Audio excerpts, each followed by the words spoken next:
नमस्कार दोस्तों, आज की क्लास है मौर्योत्तर काल। दोस्तों मौर्योत्तर काल के अंदर पढ़ते हैं अपन शुंग वंश। दोस्तों शुंग वंश में कुल 10 शासकों ने 112 वर्ष शासन किया था। शुंग वंश में कुल 10 शासक हुए थे।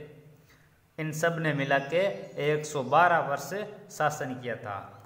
शुंग वंश है, इसके जो संस्थापक थे वो था दोस्तों पुष्यमित्र शुंग। और अंतिम जो शासक था, अंतिम शासक वो था दोस्तों देवभूति। और इनकी जो राजधानी थी वो थी दोस्तों पाटलिपुत्र। और जो जो संस्थापक है पुष्यमित्र शुंग। और अंतिम शासक कौन था? देवभूति। और राजधानी पाटलिपुत्र। तो दोस्तों जो संस्थापक था पुष्यमित्र, इस पुष्यमित्र की कई सारी उपाधियां थी। पुष्यमित्र की उपाधियां क्या क्या थी? पुष्यमित्र की उपाधियां हैं दोस्तों ये। इसकी उपाधि थी दोस्तों सेनानी। एक क्या थी? सेनानी या सेनापति। एक था दोस्तों सर्वतात का संकर्षण। सर्वतात का संकर्षण। एक थे दोस्तों ओदबिज। तो शुंग वंश है, इसमें 10 शासकों ने कुल 112 वर्ष शासन किया था। संस्थापक पुष्यमित्र शुंग की उपाधि थी दोस्तों सेनानी या सेनापति, सर्वतात का संकर्षण और ओदबिज। अंतिम शासक था शुंग वंश का, वो था देवभूति। और इनकी राजधानी थी दोस्तों पाटलिपुत्र। कहाँ थी? पाटलिपुत्र। दोस्तों जो पतंजलि है ये पुष्यमित्र शुंग के पुरोहित थे। जो पुष्यमित्र शुंग है इसका जो पुरोहित था वो कौन था? पतंजलि। पतंजलि दोस्तों ये पतंजलि है, इसको शेषनाग का अवतार कहा जाता है। क्या कहता है? शेषनाग का अवतार। तो शुंग वंश के संस्थापक पुष्यमित्र शुंग का पुरोहित पतंजलि था, उसे शेषनाग का अवतार कहा जाता है। दोस्तों मनु है, ये भारत की सर्वप्रसिद्ध स्मृति के लेखक मनु भृगुवंश के थे। तो ये मनु था ना दोस्तों, ये वो भारत की जो एक प्रसिद्ध ग्रंथ है ना मनु ग्रंथ, उसके लेखक थे। इसका नाम दोस्तों मनु भृगुवंश के थे ये। दोस्तों पतंजलि है। पतंजलि का जो ग्रंथ था उसका क्या नाम था? महाभाष्य। क्या था? महाभाष्य। दोस्तों पतंजलि के महाभाष्य में वर्णित है कि यवनों ने साकेत एवं माध्यमिका अर्थात चित्तौड़ को रोध दिया। ये किस में वर्णित है? पतंजलि के महाभाष्य में। पतंजलि के महाभाष्य में क्या वर्णित है दोस्तों? यवनों ने साकेत एवं माध्यमिका को रोध दिया। दोस्तों कालिदास ने पुष्यमित्र के पुत्र अग्निमित्र को बंबिक वंश का बताया है। कालिदास है ना दोस्तों, कालिदास ने पुष्यमित्र है, इसके पुत्र का नाम था दोस्तों अग्निमित्र है। कालिदास ने पुष्यमित्र के पुत्र अग्निमित्र को दोस्तों बंबिक वंश का बताया है। दोस्तों शुंग वंश के अंदर यवन आक्रमण हुआ था। क्या हुआ था? यवन आक्रमण।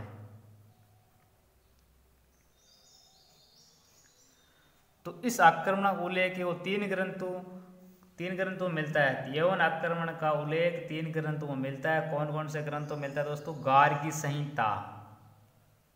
गार्गी संहिता के अंदर कालिदास की एक नाटक है दोस्तों मालविका मित्रम, इसमें मिलता है। एक मिलता है दोस्तों पतंजलि के महाभाष्य के अंदर, पतंजलि के महाभाष्य में। तो यवन आक्रमण का उल्लेख है दोस्तों वो 3 ग्रंथों में मिलता है। गार्गी संहिता, कालिदास के नाटक मालविका और पतंजलि के महाभाष्य में हुआ है। वसुमित्र वो पुष्यमित्र का सेनापति था। तो पुष्यमित्र इसका जो सेनापति था दोस्तों, वो सेनापति का क्या नाम था? वसुमित्र। वसुमित्र। और ये पुष्यमित्र, इसके पुरोहित कौन था? पतंजलि। पुरोहित पतंजलि और सेनापति वसुमित्र। दोस्तों अयोध्या अभिलेख में वर्णित है कि पुष्यमित्र ने 2 अश्वमेध यज्ञ किया था। दोस्तों कैणव वंश शासक सुशर्मा की हत्या है वो सातवान शासक सिमुक ने की थी। तो अपन सोंग वंश के बाद में दोस्तों पढ़ते हैं सातवान या शालिवान वंश। दोस्तों ये सातवान या शालिवान वंश है, इसका जो संस्थापक था वो कौन था दोस्तों? सिमुक। सातवान वंश का संस्थापक सिमुक। जो अंतिम शासक था वो था दोस्तों पुलुमावी चतुर्थ। सर्वाधिक समय तक शासन करने वाला दोस्तों कौन था? सातकर्णी द्वितीय। सातकर्णी द्वितीय। और दोस्तों ये सातवान काल है, इनकी राजधानी दोस्तों वो थी दोस्तों धरणीकोट। कहाँ थी? धरणीकोट। धरणीकोट को दोस्तों अपन दाहिने कोट भी बोलते हैं, दाहिने कोट या दाहिने कटक। इसको अमरावती भी बोला जाता है दोस्तों, अमरावती। तो दोस्तों इनकी जो प्रारंभिक राजधानी कहाँ थी? धरणीकोट। धरणीकोट को दाहिने कटक या अमरावती भी कहा जाता है। लेकिन दोस्तों सातकर्णी प्रथम के टाइम दोस्तों यहाँ मतलब सातवान काल की जो राजधानी है वो दोस्तों पैठन हो गई। कहाँ पर हो गई? पैठन। दोस्तों सातवानों को 3 महासमुद्रों का अधिपति कहा गया है। सातवानों को 3 महासमुद्रों का अधिपति कहा गया है। भारत पर सर्वाधिक समय तक शासन करने वाला पहला राजवंश कौन था? सातवान था। तो भारत पर सर्वाधिक समय तक शासन करने वाला यह पहला राजवंश था। दोस्तों सातवानों की जो राजभाषा थी वो दोस्तों कौन सी भाषा थी? प्राकृत थी। तो इन राजभाषा प्राकृत थी और ये भारत में सर्वाधिक समय तक शासन करने वाला पहला राजवंश था। और सातवानों को 3 महासमुद्रों का अधिपति कहा गया है। दोस्तों पुराणों में सातवानों को आंध्र भृत्य कहा गया है। पुराणों में सातवानों को क्या कहा गया? आंध्र भृत्य। पुराणों में सातवानों को आंध्र भृत्य कहा गया। आंध्र भृत्य कहा गया पुराणों के अंदर इनको। दोस्तों ऐत्रेय ब्राह्मण में आंध्रों को दैश्य जाति का बताया गया है। तो कौन से ब्राह्मण में? ऐत्रेय ब्राह्मण में। ऐत्रेय ब्राह्मण में आंध्र जो आंध्र भृत्य कहा गया। इन आंध्रों को दोस्तों दैश्य जाति का कहा गया। दैश्य जाति का। दोस्तों सातवान राजाओं की सबसे लंबी सूची है अपन को। सातवान राजाओं की सबसे लंबी सूची है दोस्तों, वो अपन को मिलती है मत्स्य पुराण में। तो सातवान राजाओं की सबसे लंबी सूची अपन को कहाँ से प्राप्त होती है? मत्स्य पुराण में। दोस्तों सातवान राजाओं के प्राचीनतम अभिलेख है वो महाराष्ट्र के नासिक व नानाघाट में मिलते हैं। कहाँ से मिलते हैं? नासिक के एवं नानाघाट। तो दोस्तों सातवान राजाओं के प्राचीनतम अभिलेख है वो महाराष्ट्र के नासिक एवं नानाघाट में मिलते हैं। दोस्तों सातवान नामांकित प्राचीनतम सातवान मुद्रा है वो महाराष्ट्र के नेवासा से मिली। कहाँ से मिली है? महाराष्ट्र के नेवासा से मिली है। क्या मिली है? नेवासा से। सातवान नामांकित मतलब ये सातवान लिखा हुआ नामांकित प्राचीनतम सातवान मुद्रा है, ये महाराष्ट्र के नेवासा से मिलती है। दोस्तों इसी के आधार पर इतिहासकारों ने सातवानों का मूल स्थान पैठन बताया है। तो दोस्तों जो सातवान नामांकित प्राचीनतम मुद्राएं हैं वो सातवान मुद्रा है वो महाराष्ट्र के नेवासा से मिली। कहाँ से मिली है? महाराष्ट्र के नेवासा से मिली है। इसी के आधार पर इतिहासकारों ने सातवानों का जो मूल स्थान है वो पैठन बताया। कहाँ पर बताया है? पैठन बताया है। दोस्तों रतिक एवं भोज है, जिसको कर्म से महारथी एवं महाभोज कहा गया है। रतिक और भोज, रतिक एवं भोज। रति को दोस्तों क्या कहा गया है? महारथी। क्या? महारथी। और जो भोज है, जो भोज, इसको दोस्तों महाभोज कहा गया है। महाभोज। रति को महारथी और भोज को महाभोज कहा गया है। सिमुक को सूंग एवं कर्ण शक्ति का नायक कहा गया है। किसको? सिमुक को। सिमुक कौन था दोस्तों? सिमुक था सातवान या शालिवान वंश है, उसका संस्थापक कौन था? सिमुक। ये सिमुक है, इसको दोस्तों सिमुक को शुंग एवं कर्ण शक्ति का नायक कहा गया है। किसका? शुंग एवं कर्ण शक्ति है। शुंग एवं कर्ण शक्ति इसका नायक कहा गया है। किसको कहा गया है? सिमुक को कहा गया है। दोस्तों नागनिका के नानाघाट अभिलेख में उसका चित्र बनता है। ये सिमुक है, इसका दोस्तों नागनिका के नानाघाट अभिलेख में, नागनिका के दोस्तों नानाघाट अभिलेख में इसका चित्र मिलता है। किसका चित्र मिलता है? सिमुक का चित्र मिलता है। नागनिका के नानाघाट अभिलेख में सिमुक का चित्र प्राप्त होता है अपन को। तो दोस्तों अपन पढ़ते हैं सातकर्णी प्रथम के बारे में।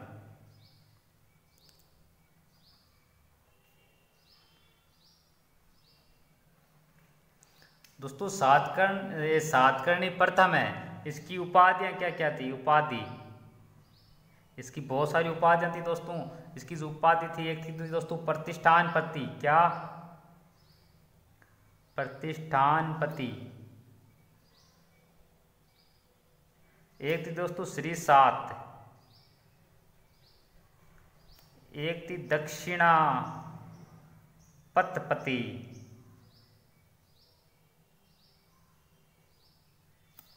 एवं प्रिहत चक्कर का एक चालक। दक्षिणापति एवं प्रिहत चक्कर का एक चालक। दोस्तों पेरिप्लस में इसे एल्डर सेरागोनस भी कहा गया है। किसमें कहा गया है? पेरिप्लस में इसे क्या कहा गया है? एल्डर सेरागोनस।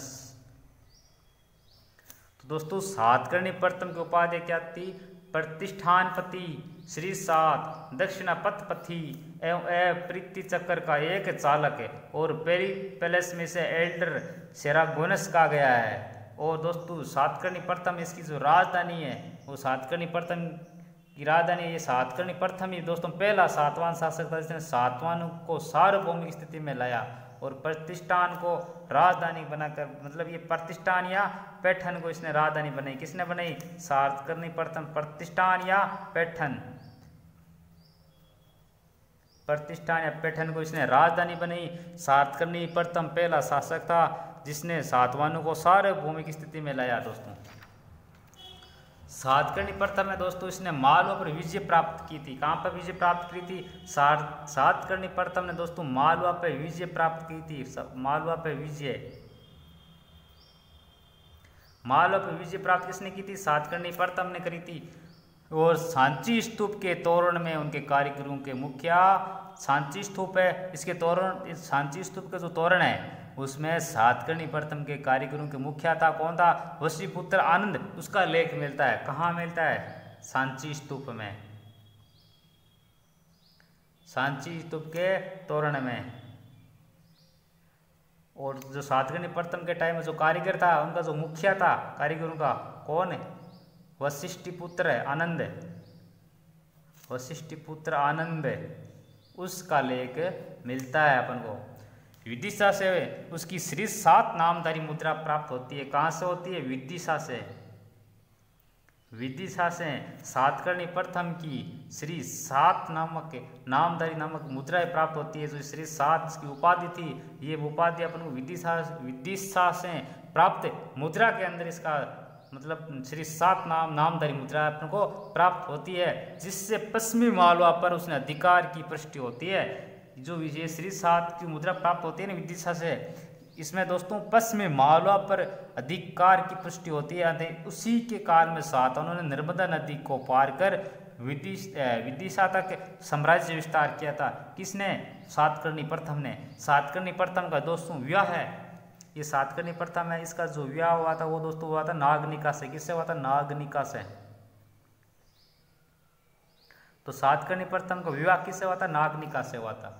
नानागढ़ अभिलेख से याद होता है कि सातकर्णी प्रथम ने 2 अश्वमेध यज्ञ तथा 1 रासु यज्ञ से कुल 18 यज्ञ संपन्न किया था। नानागढ़ अभिलेख से, ये दोस्तों जो नानागढ़ अभिलेख है, इस नानागढ़ अभिलेख से अपन क्या याद होता है? नानागढ़ यज्ञ से अभिलेख से अपन याद होता है कि सातकर्णी प्रथम ने 2 अश्वमेध यज्ञ तथा 1 रासु यज्ञ से कुल 18 यज्ञ संपन्न किए थे। कुल कितने यज्ञ संपन्न किए थे? 18 यज्ञ संपन्न किए थे दोस्तों। जुनार से प्राप्त रजत सिक्कों पर सातकर्णी एवं नागनिका के नाम के साथ अश्व की आकृति उत्कीर्ण है। जो ये नागनिका से इसकी शादी हुई थी, किसकी हुई थी? सातकर्णी प्रथम की। इसकी दोस्तों जुनार है, जुनार। जुनार से प्राप्त अपन को कौन सिक्के मिले हैं? रजत सिक्के मिले हैं। इन रजत सिक्कों पर दोस्तों सातकर्णी एवं नागनिका के नाम के साथ अश्व की आकृति उत्कीर्ण है। लेख में उसे दोस्तों दक्षिणापथ का स्वामी कहा गया है। तो दक्षिणापति उपाधि थी ना इसका, ये जुनार के अंदर जो रजत सिक्के मिले हैं अपन को, इनमें दोस्तों लेख में दक्षिणापथ का स्वामी कहा गया लेख में। तो दोस्तों जुनार से प्राप्त रजत सिक्कों पर सातकर्णी एवं नागनिका के नाम से अश्व की आकृति उत्कीर्ण है और उसे दक्षिणापथ का स्वामी कहा गया है।